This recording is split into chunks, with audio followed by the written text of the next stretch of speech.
బాహ్య ప్రపంచానికి తెలియని లోకం ఒకటి హిమాలయాలలో ఉంది. దాని పేరే శంపల. శాంతి ప్రదేశం లేదా నిశ్శబ్ద ప్రదేశం అని అర్థం వచ్చే సంస్కృత పదం శంపల. బౌద్ధమతంలో కాలచక్ర తంత్రం లాంటి పురాతన గ్రంథాలలో దీని గురించి చెప్పబడింది. వీరు శంపలా భూమిని 1000 పేర్లతో పిలుస్తారు. ఫర్బిడెడ్ ల్యాండ్ అని, land of white waters, land of the living gods మరియు ల్యాండ్ ఆఫ్ వండర్స్ అని పిలుస్తారు. హిందువులు దీనిని ఆర్యవర్త అంటే విలువైన వారి భూమి అని పిలుస్తారు. చైనీయులు దీనిని షాంగ్రీలా అని పిలుస్తారు. అలాగే రష్యన్లు దీనిని బెలోవోల్డే అని పిలుస్తారు. కానీ ఆసియా వారందరూ దీనిని శంపాల, శంబల లేదా షాంగ్రిలా అని పిలుస్తారు. కొంతమంది యూరోపియన్లు దీనిని హిడెన్ సిటా అంటారు. ఎందుకంటే వందల వేళ్ల మైళ్ల విస్తీర్ణంలో ఉన్న హిమాలయాలలో ఎక్కడో మనుషులు చేరుకోలేని చోట ఆ నగరం ఉంది అని ప్రతీతి. అది అందరికీ కనిపించదు. అది కనిపించాలన్నా, చేరుకోవాలి అన్నా ఎంతో శ్రమించాలి. మానసికంగా, శారీరకంగా కష్టపడాలి. ఆ నగరాన్ని వీక్షించాలంటే అంతో ఇంతో యోగం కూడా ఉండాలని, ఎవరికి పడితే వారికి కనిపించదు అని అంటారు. అక్కడ దేవతలు సంచరిస్తారని, ధర్మం 4 పాదాల మీద నడుస్తుందని చెబుతారు. అయితే కొంతమంది పరిశోధకులు తమ జీవితాన్ని దారపోసి ఆ నగరం గురించి కొన్ని విషయాలు మాత్రం సేకరించగలిగారు. శంబల నగర ప్రదేశమంతా అద్భుతమైన సువాసన అలుముకొని ఉంటుందని, పచ్చని ప్రకృతి నడుమ ఉండే శంపాలను వీక్షించడం ఎంతో మధురానుభూతిని కలిగిస్తుందని చెబుతారు. ఇక్కడ నివసించేవారు నిరంతరం సుఖ సంతోషాలతో, ఆయురారోగ్యాలతో ఉంటారని అంటారు. బౌద్ధ గ్రంథాల ప్రకారం లోకంలో పాపం పెరిగిపోయి అంత అరాచకత్వం తాండవిస్తున్న సమయంలో శంబలలోని పుణ్యపురుషులు లోకాన్ని తమ చేతుల్లోకి తీసుకుంటారని, దుష్ట శిక్షణ చేశాక ఈ పుడమిపైన కొత్త శకం ప్రారంభమవుతుందని చెబుతున్నారు. ఆ కాలం 2424లో వస్తుందని కొన్ని గ్రంథాలు ఇప్పటికే తెలియజేశాయి. అలాగే విష్ణు పురాణం వంటి హిందూ గ్రంథాలు కొత్త స్వర్ణయుగానికి నాంది పలికే విష్ణువు యొక్క చివరి అవతారమైన కల్కి ఇక్కడే జన్మిస్తాడని, భూలోకంలోని దుష్టులందరినీ సంహరిస్తాడని చెప్పబడింది. ఈ నగరంలో నివసించేవారు ఎలాంటి రుగ్మతులు లేకుండా జీవిస్తారని, వారి ఆయువు మామూలు ప్రజల కంటే రెట్టింపుంటుందని, వారు మహిమాన్వితులని చెప్పబడింది. ఈ నగర విశిష్టతను తెలుసుకున్న రష్యా 1920లో శంబల రహస్యాన్ని తెలుసుకోవటానికి తన సైన్యాన్ని పంపి పరిశోధనలు చేయించింది. అప్పుడు శంబలకి చేరుకున్న రష్యా మిలిటరీ అధికారులకు అనేక ఆశ్చర్యకరమైన విషయాలు తెలిసాయి. అక్కడ యోగులు, సిద్ధులు దాని పవిత్రత గురించి చెప్పారని తెలియజేశారు. ఈ విషయాన్ని తెలుసుకున్న నాజీ నేత అడాల్ఫ్ హిట్లర్ 1930లో శంబల గురించి తెలుసుకోవటానికి, పరిశోధించేందుకు ప్రత్యేక బృందాలని పంపించాడు. ఆ బృందానికి నాయకత్వం వహించిన హెన్రిచ్ హిమ్లర్ అక్కడ గొప్పతనం తెలుసుకుని అది దేవతలు సంచరించే పుణ్యభూమి అని, ఈ భూమిపైన ఏర్పడ్డ స్వర్గమని నాజీ నేత హిట్లర్కి చెప్పాడు. అంతేకాక హిమ్లర్ శంబలలో మరెన్నో వింతలు, విశేషాలు, మానవ మాతృలు కలలో కూడా ఊహించని గొప్ప అనుభూతులని పొందాడని అంటారు. గోబీ ఎడారి దగ్గరలో ఉన్న శంబలనే రాబోయే రోజులలో ప్రపంచాన్ని పాలించే కేంద్ర స్థానం అవుతుందని బుద్ధుడు కాలచక్రంలో రాశాడు అంటారు. దీన్నే పాశ్చాత్యులు ప్లానెట్ ఆఫ్ హెడ్ సెంటర్ అంటారు. శంబల గురించి ఫ్రాన్స్ కి సంబంధించిన చారిత్రక పరిశోధకురాలు అలెగ్జాండ్రా డేవిడ్ నీల్ పరిశోధించి అనేక గ్రంథాలు రచించింది. ఆమె 56 ఏళ్ల వయసులో ఫ్రాన్స్ నుంచి టిబెట్ వచ్చి లామాను కలుసుకుంది. వారి ద్వారా శంబల గురించి తెలుసుకుని అక్కడికి వెళ్లి మహిమాన్వితుల ఆశీస్సులు తీసుకోవటం వల్లనే ఆమె ఏకంగా 101 సంవత్సరాలు బ్రతికిందని అంటారు. ఆమె 1868 అక్టోబర్ 24లో జన్మించి 1969 సెప్టెంబర్ 8లో మరణించింది. అంతేకాకుండా పాశ్చాత్య దేశాల నుంచి వచ్చి టిబెట్లో కాలు మోపిన తొలి యూరోపియన్ వనిత ఆమె. అలాగే షాంఘై నగరానికి చెందిన పరిశోధకుడు డాక్టర్ లాయోసిన్ కూడా శంబలపై చాలా పరిశోధన చేశాడు. శంబల అనేది భూమి నుంచి స్వర్గానికి వేసిన వంతెన అని చెప్పాడు. ఆ ప్రాంతం ప్రపంచంలోని ఏ ఇతర ఆధునిక ప్రాంతానికి తీసిపోదు అని తెలిపాడు. అక్కడి వారు టెలిపతితో ప్రపంచంలోని ఎక్కడి వారితోనైనా సంభాషించగలరని, ఎక్కడ అభివృద్ధి జరిగినా, విధ్వంసం జరిగినా క్షణాలలో వారికి తెలిసిపోతుందని చెప్పాడు.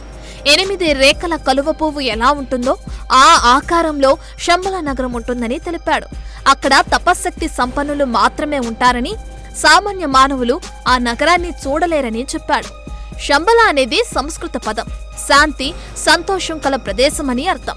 శంపాల రాజు సుచంద్ర అభ్యర్థన మేరకు శాక్యముని బుద్ధుడు కాలచక్ర తంత్రాన్ని బోధించాడని చెబుతారు. అతని బోధనలు కూడా అక్కడ భద్రపరచబడి ఉన్నాయని, శంబాల నివాసులందరూ జ్ఞానోదయం పొందిన సమాజంగా బౌద్ధ మతస్థులు నమ్ముతారు. శంబల రాజధాని కలాప అని వీరు చెబుతున్నారు.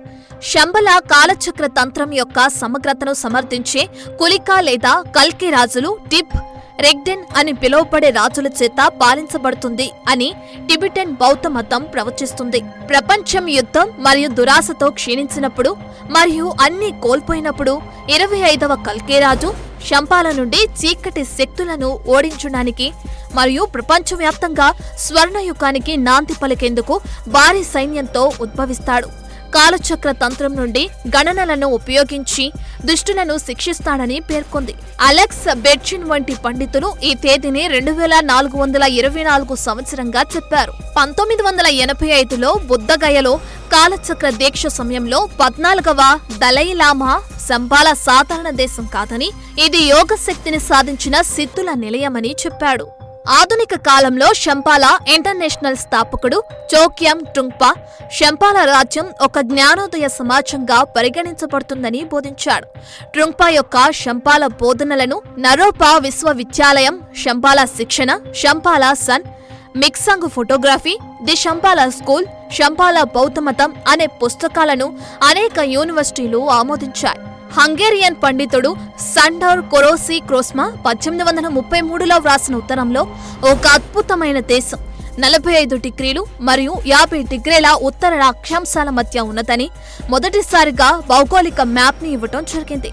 హిందూ పురాణాలలో శంపాల అనేది హిమాలయాలలో ఉన్నదని, ఇది మహా హిమాలయ సిద్ధాశ్రమం, గ్యాంగుంజ్ సిద్ధపీఠం, రహస్యపీఠం లేదా రహస్య భూమి, కౌలాంతక్ పీఠం మొదలైన పేర్లతో పిలుస్తారని చెప్పబడింది. మన భూమిపై ఇలాంటి ప్రదేశం ఈ ఒక్కటే కాదని, ఇలా మొత్తం 5 ఉన్నాయని, ఇందులో సిద్ధాశ్రమం చాలా పురాతనమైనదని చెప్పడం జరిగింది. శ్రీమద్ భగవద్గీత, రామాయణం మొదలైన అనేక గ్రంథాలలో శంపల గురించి ప్రస్తావించబడింది. అది ప్రధానంగా నేపాల్ నుండి రష్యా పర్వతాల వరకు, అలాగే పాకిస్తాన్లోని హిందూ కుష్ పర్వతాల నుండి మయన్మార్ వరకు ఉంటుందని చెప్పబడింది. విష్ణు పురాణం ప్రకారం శంపాల యొక్క ఖచ్చితమైన పొడవు సుమారు 245 యోజనాలుగా చెప్పబడింది. అయితే ఇప్పటి చరిత్రకారులు చాలా మంది శంపాల అగర్తరాలోని గ్లోబల్ సబ్టెరేరియన్ సొసైటీకి రాజధాని అని, ఇది అట్లాంటిస్ మరియు శ్రీరామ సామ్రాజ్యం వంటి పూర్వపు సమాజాలకు చెందిన వ్యక్తులకు చెందిందని, ఈ నగరాలను కలుపుతూ భూగ్రహం మీదుగా అనేక సొరంగ నెట్వర్క్లు ఉన్నాయని, అవి అత్యంత వేగంగా వెళ్లే మ్యాగ్నెటిక్ లెవిటేషన్ రైలు ద్వారా నిర్వహించబడతాయని, వీరికి అంతరిక్ష నౌకలు అనగా ఫ్లయింగ్ సాసెస్ కూడా ఉన్నాయని, వీటి ద్వారా వీరు వేరే గ్రహాలకు వెళ్లి వస్తుంటారని చెబుతున్నారు. ఈ నగరం హిమాలయాలలో ఉందని, దీనికి మేరు పర్వతం, కైలాస పర్వతం మరియు టిబెటన్ పీఠభూమి వంటి ప్రాంతాలలో అనేక ప్రవేశ ద్వారాలున్నాయని, ఆఫ్ఘనిస్తాన్, ఎన్నర్ మంగోలియా మరియు భారతదేశం నుండి దీనికి దారితీసే సొరంగాలు కూడా ఉన్నాయని, దీనిలో స్ఫటికాకార భవనాలు, ఉద్యానవనాలు, లోయలు, అలాగే అత్యాధునికమైన సాంకేతికతను వీరు వినియోగిస్తారని, ఇప్పుడు భూమిపై అంతరించిపోయిన జంతువులు చాలా వరకు ఇక్కడ బ్రతికే ఉన్నాయని అంటున్నారు. వీరిని మనం చూడలేమని, కానీ వీరు మాత్రం మనల్ని చూస్తుంటారని చెబుతున్నారు. అందుకు కారణం మనం 3rd డైమెన్షన్ లో జీవిస్తుంటే వాళ్ళు 5th డైమెన్షన్ లో జీవిస్తున్నారని చెప్తున్నారు. మనిషి తన షట్చక్రాల సాధన ద్వారా, తపశ్శక్తి ద్వారా మాత్రమే ఇక్కడకు చేరగలరని, సామాన్యులకు ఈ నగరం కనిపించదని వారు చెబుతున్నారు.